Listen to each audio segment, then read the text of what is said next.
Welcome to the Dice Throne podcast. Today we will be doing a strategy guide on the Season 2 hero Vampire Lord. I'm Jared, and I use the pronouns he, him. I'm Amy. I use she, her pronouns. And today we have a very special guest.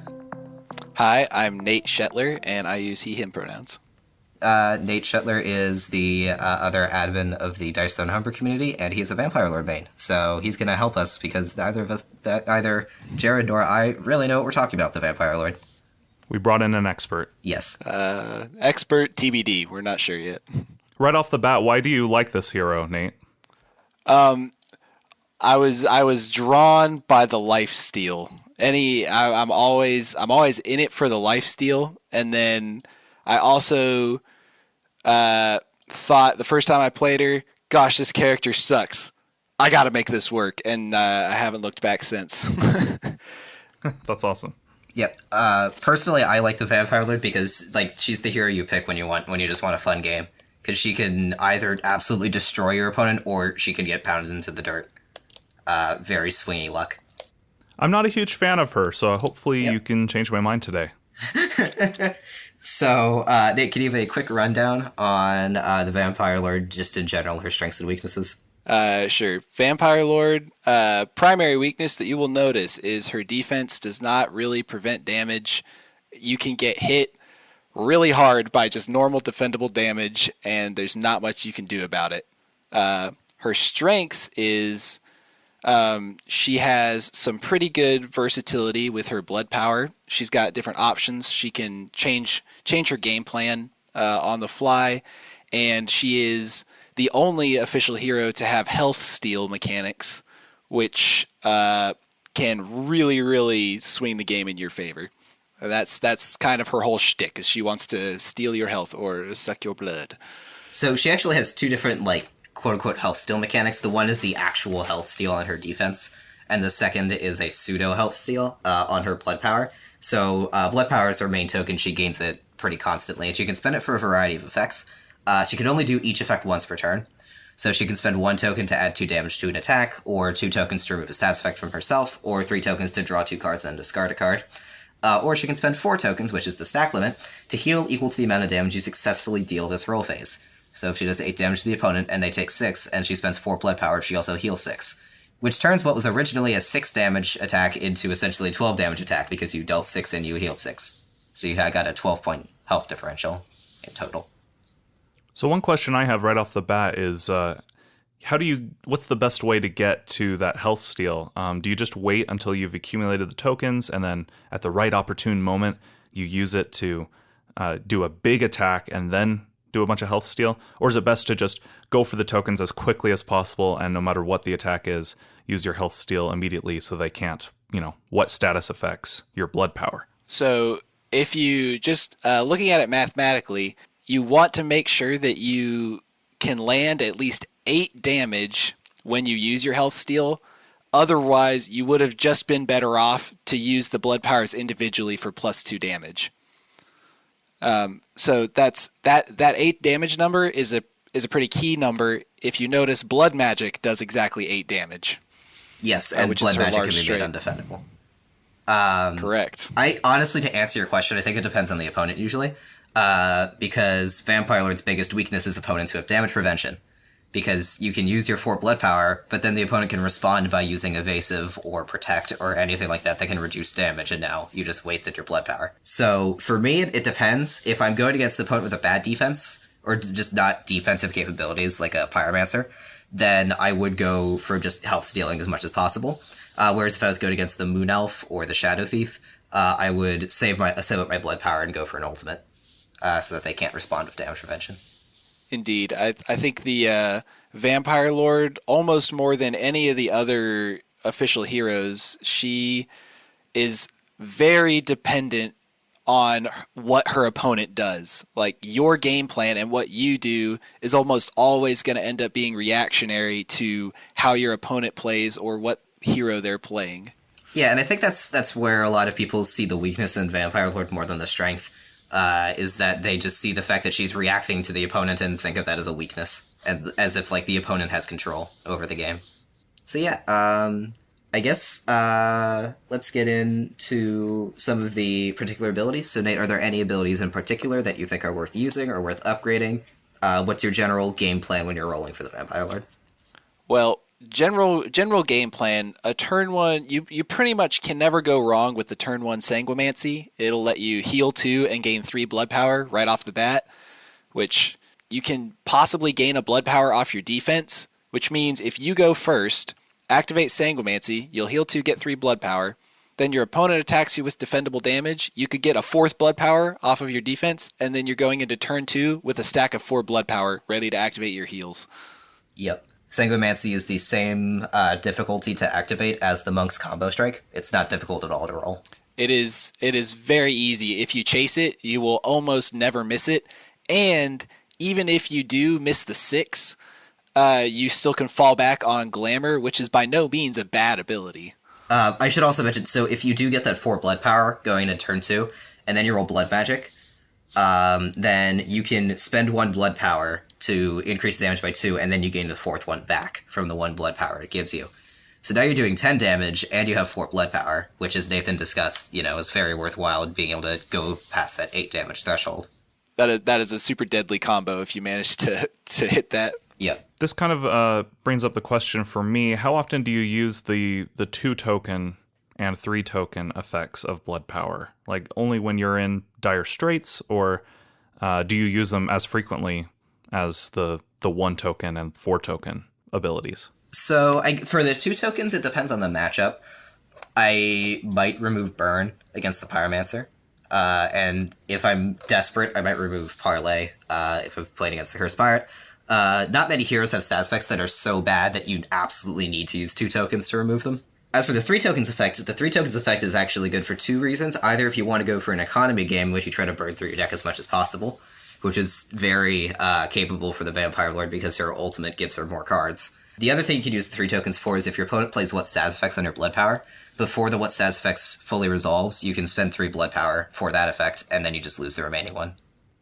Which kind of allows you to counter your opponent trying to clear out all your blood power by getting at least some value out of it. Yeah. And I think this is one area where I differ a little bit from Amy.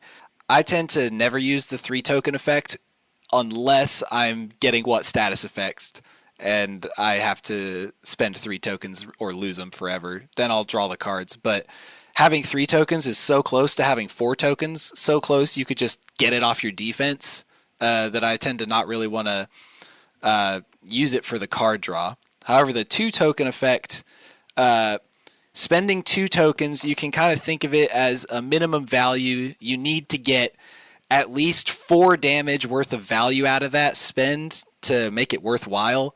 So, like you said, Amy, removing a burn is going to do 4 damage to you after 2 turns. So that would be a pretty worthwhile usage of those tokens.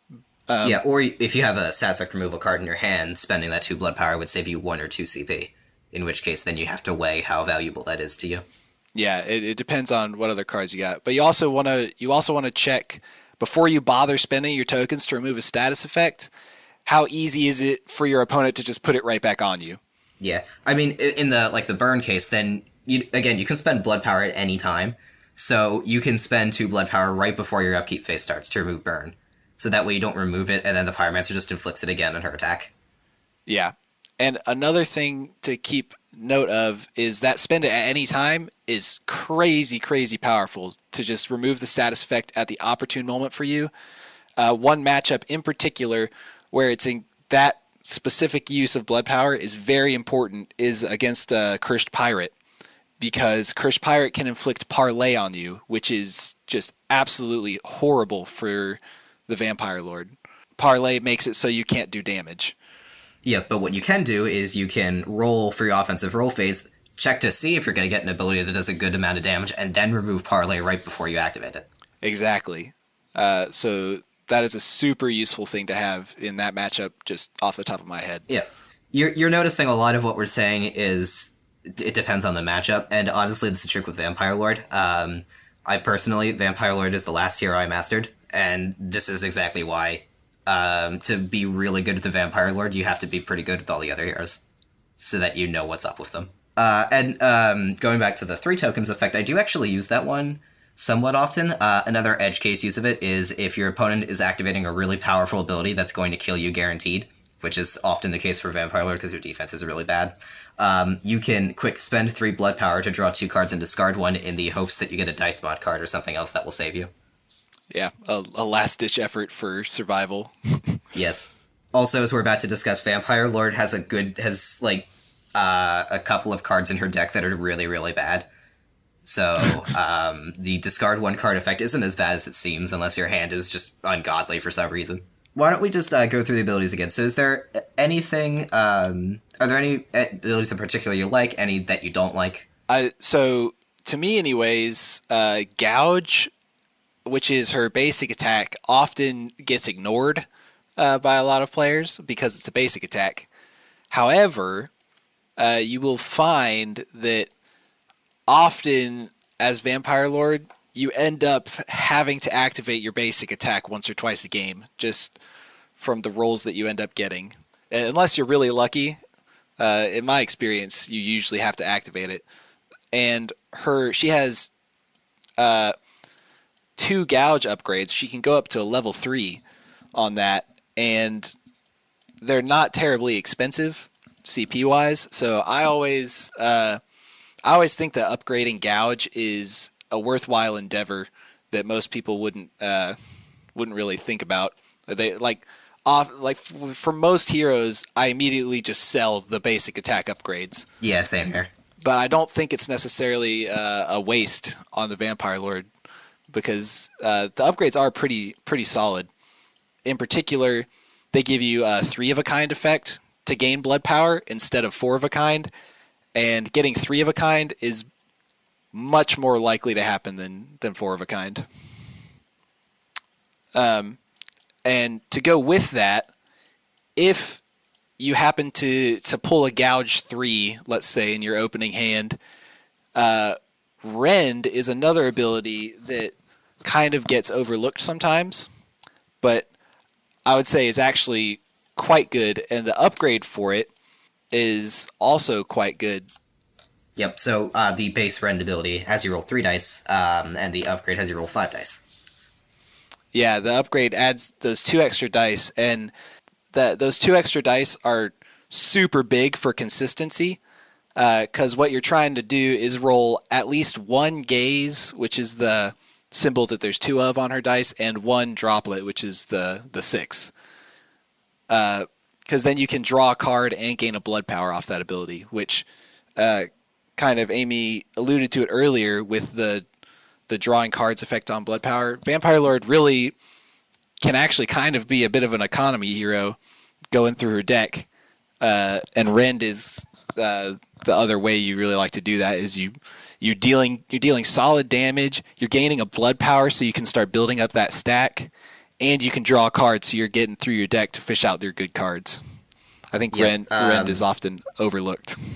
Yeah, let me quick discuss the reason why economy heroes are why being an economy hero is pretty good for Vampire Lord. The general goal of an economy hero is just to build up cards over time, and Dice Throne cards are extremely valuable because in your deck are some really, really good cards that can change the game, notably Twice as Wild, which lets you change the values of any 2 of your dice, or Not This Time, which lets you prevent 6 damage, or even Six It, which just changes 1 die to a 6, but it's much cheaper than Twice as Wild. If you get enough of those quote-unquote dice modification cards, you can get your ultimate by rolling enough 6s and then just turning the rest of your dice into 6s. And assuming your opponent can't respond to that, you just got an ultimate. And ultimates are really, really good. In this case, the Vampire Lord's ultimate says search your deck for any 1 card, put it into your hand, and shuffle your deck. Gain 2 blood power, then deal 10 damage. So if you activate your ultimate, you can now search for another dice modification card, which maybe might let you get a second ultimate if you're really lucky. And Vampire Lord has some pretty good attack modifiers and other cards in her deck that she can also fish for if she wants them. So that's kind of where the economy part comes in. If you can activate your ultimate, you get to search your deck for a card, which is really, really powerful. Yeah, that sounds really powerful. Nate, what card do you usually pull out of your deck every time you get an ultimate with Vampire Lord? So there's a couple of cards, and it again, Vampire Lord's kind of theme is she's reactionary to the situation and to your opponent in the game state. So if I already have my blood power stacked up so that I can do a heal, and I haven't gotten my twice as wild yet, I'm pulling out that twice as wild and I'm going to go for a second ultimate. However, if you are short on the stuff you need to activate your heal, you can pull out a card that she has called Blood Flow, which is an instant card for 1 CP where you roll a die and then gain half the value as blood power. So on top of that, her ultimate grants you 2 blood power, so you can go from 0 blood power into an ultimate, gain your 2 blood power from the ultimate, throw down your Blood Flow, and gain 2 more blood power, and then you're suddenly out of nowhere going for a 10 damage ult and healing 10. It can really take your opponent by surprise. So those are kind of my 2 main cards that I look for, is either pulling out my twice as wild or maybe my Blood Flow. And if I'm super lucky and I already have all of that stuff set up, you can pull an attack mod to get more damage and more healing, or a Not This Time is incredibly valuable because it is your only damage prevention in your kit, is your Not This Time. So that one can be a good one to grab as well. Yeah, I actually have a very funny story about that. I was playing as Tactician against Vampire Lord one day, and my opponent activated an ultimate as Vampire Lord. They had 3 blood power when they activated it, so they spent 1 to increase the damage by 2, so they're doing 12 damage. They searched their deck for any 1 card. They gained 2 more, so they're at 4 blood power now. And then they reveal that the card they searched for is Limb from Limb, Vampire Lord's first attack modifier. You roll 5 dice and you add 1 damage per claw you roll. So he plays it, he rolls 5 dice, and he rolls all claws. So now he's doing 17 damage. Additionally, if you add at least 3 damage with Limb from Limb, you inflict a bleed. So now I have 2 bleed on me, 1 from earlier and 1 from this. And then he plays his other attack modifier, which he also had in his hand, Blood Boil. It costs nothing. It only adds 1 damage, but it adds 1 more damage per bleed token the opponent you're attacking is inflicted with. And since I had 2 bleeds, it adds 3 damage. So now I'm taking 20 damage, and Vampire Lord has 4 blood power. I lost that game. And I think this actually happened to me, I'm not kidding. And I think it kind of speaks to just how ridiculous Vampire Lord can get if everything lines up for you. And again, that's why the deck search is so powerful. Yeah, that is the golden combo as Vampire Lord, to hit that 20 damage ult with a heal. That is the perfect combo, and that deck search, if you're close to hitting that combo, the deck search can help you grab that one last missing piece. That of course assumes you roll 5 claws natural and Limb from Limb. Yeah, but which is a little unrealistic, but everything else is possible. It's still it's a beautiful thing when it all comes together. And yeah, are there any abilities that you don't like? The small straight is definitely well, Pooh, I literally got absolutely nothing else except for this small straight. I guess I'll have to activate it. So the small straight is just a throwaway. However, if you're the kind of player who really loves to chase a large straight, you probably would be pretty well off to go ahead and just upgrade your small straight, because you're going to end up getting it a lot. Yeah. But I don't think that's necessarily a super effective way to try and play the Vampire Lord. I think a lot of people who also play Vampire Lord point out that Mesmerize is not very good. Mesmerize is you can spend it to roll a die. If you roll 5 or 6, you can force your opponent to re-roll a die, which isn't very good value because it only works 1/3 of the time. However, there is another use for Mesmerize on the Vampire Lord's board, and that's to make your large straight undefendable. And as we've already discussed, the Vampire Lord's large straight is very good. Indeed. Using the Mesmerize to make your large straight undefendable is the number 1 use for Mesmerize. However, if you happen to get your large straight upgrade, which... Here we go. If anyone's wondering, the large straight upgrade for Vampire Lord, in my opinion, is the highest value upgrade in all of Dice Throne. It costs 2 CP, it upgrades your large straight, and the only thing it does is it just turns your damage undefendable. But undefendable damage is a big deal for Vampire Lord, because your opponent doesn't get to roll defense to try and reduce it. So it's way, way, way, way more likely that you can activate a heal off of it for a good amount. Yeah, also Vampire Lord has an attack modifier in her blood power, and she has 2 in her deck. Yeah. And at modifying undefendable damage is better than modifying defendable damage in a good number of matchups. By a lot. And there's one other bonus. Well, there's two other bonuses I think that make this large straight upgrade the best card ever. It adds an additional ability called Gash, which is 2 claws, 2 droplets.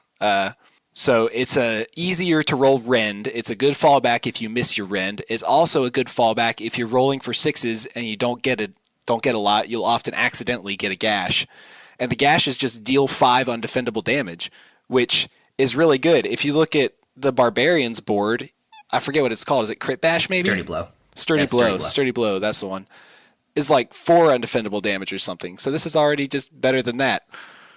Like, it's a no-brainer. Incredibly good.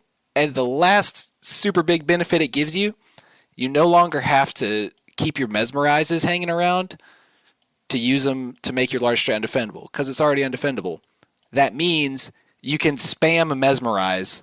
It only has a 1 out of 3 chance, but you can just spend it at every opportunity to try and mess up your opponent. And odds are one of them will work and you'll screw up your opponent. And that can be a big swing in your favor. If your opponent gets a little risky, uses all 3 of their roll attempts, lands on a large straight, you hit a mesmerize, make them re-roll the 3 or something, and then they whiff. That's a big deal. Yep. In a pinch, it can definitely save you. I think I don't have as good a memory as Amy does, but I did play a game with Vampire Lord recently against Seraph, and I either prevented an ult or a mini ult, and it felt very good, just if only because, Mesmerize is very difficult to get to work, but at least it has that function of being kind of a last second chance. Yeah. To save yourself. Obviously, if you're about to die, you might as well try to use Mesmerize to save yourself. Might as well. But there's a neat little trick that you can do, since Mesmerize activates on a 5 or 6, and you are the one rolling the die for it. You can actually use a 6-it, kind of like a helping hand, if you have a Mesmerize. A Mesmerize can turn your 6-it into a second helping hand, which is quite sneaky. If your opponent is going for an ultimate or something, they think, they've already used their helping hand, I'm safe. They roll into maybe their mini ult, they just miss it a little bit, and then you're like, surprise, actually, Mesmerize, 6-it guaranteed works. Yeah, that is a good play if you're desperate, or if you just don't feel like you don't need the 6-it. I prefer using Try Again on Mesmerize, because 6-it is one of like the 4 key dice mods in your deck, and I wouldn't... obviously, making your opponent whiff is really good, but I'm not sure how tempted I would be to use that, one of those 4 powerful dice mods, not just at Mesmerize. I would be more likely to use Try Again, because it doesn't really have much value in the rest of the Vampire Lord's kit, and it makes Mesmerize pretty likely to go off. That's true. It is a better value if you can get it with a Try Again. The 6-it is just really nice because it'll guarantee it works if you miss, which is pretty helpful to avoid your opponent getting a mini ult or an ultimate off on you. Yep. I mean, obviously the trick for Mesmerize is just to roll a 5 or 6 every time. Obviously. So yeah, why don't we just quick go over all of the upgrades and cards that we haven't discussed. So let's talk about Sanguimancy 2. So it's 2 CP, it increases the heal from 2 to 3, and it adds an extra ability for 1 claw, 1 gaze, and 2 droplets that gives you 2 blood power and a card. So I don't know if this is a hot take or not, but in my personal opinion, you should never play Sanguimancy 2. It's a waste of Shots 2 CP. It's a waste of CP. The secondary ability, Presence, gaining 2 blood power and drawing a card, not really doing it for me, personally. And the additional 1 heal off of Sanguimancy is definitely not worth it. I think there's way better things that Vampire Lord can spend her CP on. We haven't talked about Glamour at all. We haven't talked about it much. It only needs 3 gazes. It gives you 1 CP, a Mesmerize, and 4 undefendable damage. The upgrade costs 2 CP. It makes it 5 undefendable damage. And it adds an extra ability, which gives you Mesmerize and inflicts 2 bleed for a claw and 2 gazes. So this is another one where I say I'm not as harsh on this one as the Sanguimancy upgrade, but I don't think you really need it. The secondary ability is pretty garbage in my opinion, and 2 CP for +1 damage on your Glamour is not really ever going to be worth it, in my opinion. Because Glamour, for the most part, Glamour is kind of what you activate when you miss your Sanguimancy. or when you miss something else. Like, you don't really typically go for a glamour. Yep. So Vampire Lord's mini ultimate, Bloodthirst. For 4 droplets, she gains 2 blood power and then deals 5 undefendable damage. The upgrade makes it 3 blood power and 6 undefendable damage, and adds her micro ult for 3 sixes, inflicting 2 bleed and dealing 2 collateral damage to all opponents. Worth. Yep. I mean, that's mini ult upgrades for you. Yeah, 100% worth. Even if it weren't for the micro ult, that mini ult upgrade is really, really good. It's insane. It gives you an extra blood power and ups the damage in addition to that. Yeah. That's crazy. We briefly talked about the Vampire Lord's defense. It's called Immortal Flesh. She rolls 3 dice. If she rolls 2 claws, she inflicts a bleed. If she rolls 2 gazes, she gains a blood power. And for every droplet she rolls, she steals 1 health. The upgrade costs 2 CP and makes it 4 dice instead. Yeah, if you don't have anything else, if you get this ability early in the game, it's not bad to go ahead and throw it down there, because the extra dice, it adds up over time. Gives you more consistency on being able to get something that you want out of this, like a blood power, and also gives you a higher chance to steal health. Something we didn't really note about her defense, the health steal off defense. This is one of my absolute favorite ways of all time to end a game. Is you're both down really low health, opponent attacks, you roll your defense, and you steal their last health. If you steal their last health, you win the game instantly. Their attack doesn't get to finish. Yeah, let me explain. So, health steal in Dice Throne is not damage, so you can't avoid it. You can't use status effects to prevent it, you can't play Not This Time on it, and it resolves before all non-damage effects. So, if you're playing as the Vampire Lord and you steal health from the opponent on your defense, that effect resolves before the final step of the defensive roll phase where all damage is calculated. So if you kill your opponent before their damage goes through using health steal, the game immediately ends and you win. Whereas a normal scenario where if the Vampire Lord was just dealing damage back, both she and the opponent would do damage at the same time and the game would be a draw. So that is one slight advantage to her defense. She can win the game on defense, which is pretty significant, especially in close games. Yeah. That's just a fun way to end it, where you just, all of a sudden, actually, I win. Doesn't matter if you were going to kill me so hard. Surprise! Nope. That means you have to be careful around the Vampire Lord. Like, if you're at low health, you might want to go for undefendable damage or something, because that defense might kill you. Alrighty, let's talk about Bloodletting. It's a 0 CP main phase card. You get 1 CP and 1 blood power. There's no reason to ever not play this card. Yeah, I mean, you know what? I could get a CP and a blood power, but I think I'll sell it for 1 CP instead. Yeah, that's silly. Bloodletting is just good. You just play it. It works. If you play it, it works. Yep. Consume Blood. I'm interested to hear your thoughts on this one, Nate. It's a 0 CP main phase card. You spend up to 2 blood power, and you get 2 CP per blood power spent. Yeah, so for me, this one is incredibly, incredibly situational. Typically, you end up just selling it because you could sell it for 1 CP and not lose any blood power. However, if you're sitting at 0 CP, 2 blood power, and you're holding a twice as wild, you might consider playing Consume Blood to get your 4 CP out of it. But very situational. Generally a sell. Yep. There's another situation which I would actually play it, and it's related to the next card, Dark Omen. For 4 CP, you gain Mesmerize and 2 blood power, and you inflict bleed on a chosen opponent. So, if you notice, the numbers work out exactly right, that if you have 2 blood power and both of these cards, you can consume blood to spend your 2 blood power, get 4 CP, then pay your 4 CP to play Dark Omen, get your 2 blood power back, plus a Mesmerize, and inflict a bleed. So the net result of that combo is you gain a Mesmerize and inflict a bleed. In my opinion, you will often be better off selling both cards for plus 2 CP.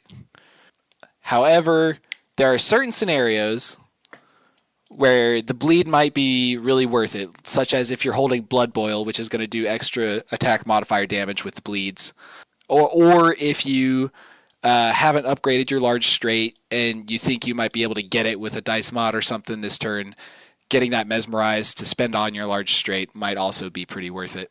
But yep.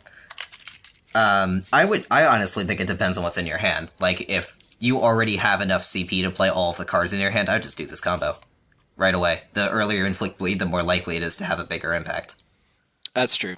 I have a bit of a vendetta against bleed. I hate it. It never works for me, but it technically can be really good. Yes, technically. Um, so yeah, I mean, I will sell the 2 cards if I think I need the 2 CP, but if I am good on CP, then I will definitely do this, because it doesn't cost any to play both of these cards when you put them together. Any last minute thoughts that either of you two have? I would say don't overlook her basic attack upgrade. I'm telling you, you will benefit significantly over time. On average, you play your basic attack upgrades, you'll notice a difference. It's a significant help, I think. Any last minute thoughts, Jared? Well, if I had to say anything, it would be that I kind of want to play Vampire Lord now. I don't know, she's still not my first pick, but the way you've talked up her abilities as if they're really OP makes me excited to give her another chance. So I will definitely be playing her sometime soon. Yeah, I do get excited when I think about the Vampire Lord. She's just fun for me. Yeah, she's just fun. You got it. However, let me say, if you're gonna play the Vampire Lord, you gotta be okay with losing, because sometimes if the dice don't go your way, it happens with every hero. If the dice don't go your way, you're gonna have a bad time. But it's especially painful when the Vampire Lord's dice don't go her way. You know, it's a good thing you didn't lead the episode off with that. Like, okay, so to be good at Vampire Lord, you have to be okay at losing. Just accept it. I think another observation of having the Vampire Lord, to play her well at a casual level is not extremely difficult, but to play her well at a competitive level is really, really hard. Playing optimally with the Vampire Lord is like unheard of. It's incredibly difficult. There is you have 2 or 3 times as many opportunities to misplay and cost yourself the match than any other hero, I think. Yeah. And I'm not trying to scare anyone. You know, you can do well with her competitively. It's just I wouldn't really attach it to the complexity 4 rating on the back of her leaflet. I'd say she's more difficult to play competitively than like the Artificer. Well, we do have enough time for our bonus tip of the week. Amy, what have you got for us? So my tip for the week is to try to think about using your dice modifiers in more creative ways. For example, your try again lets you reroll a die 2 times. You don't have to just use that in your offensive roll phase, though. If you have an evasive and it misses, and you play try again, you get to reroll that die up to 2 times. So you're essentially getting 2 more shots in an evasive, which is a lot of value for an otherwise mediocre dice mod. Even as Nate said in this episode, you can even use 6-It or Same Seas in a really situational scenario to guarantee that something's going to work. That's also why evasive works on 1 to 2 and not 5 to 6, by the way. Is so that you can't use 6-It to guarantee it's going to work. But you could use So Wild to guarantee it's going to work. This is just some stuff to think about. There are a lot of dice modifiers, especially like So Wild and Tippet, that have a lot of versatility. So you might want to think about using them in more interesting scenarios than just using them during your offensive roll phase to get more 6s. Some good food for thought there. Nate, thank you for joining us today. Absolutely. I had a good time. Hope we can get you on here again. Yep, so that is it for the episode. Have a great day, and keep rolling 6s.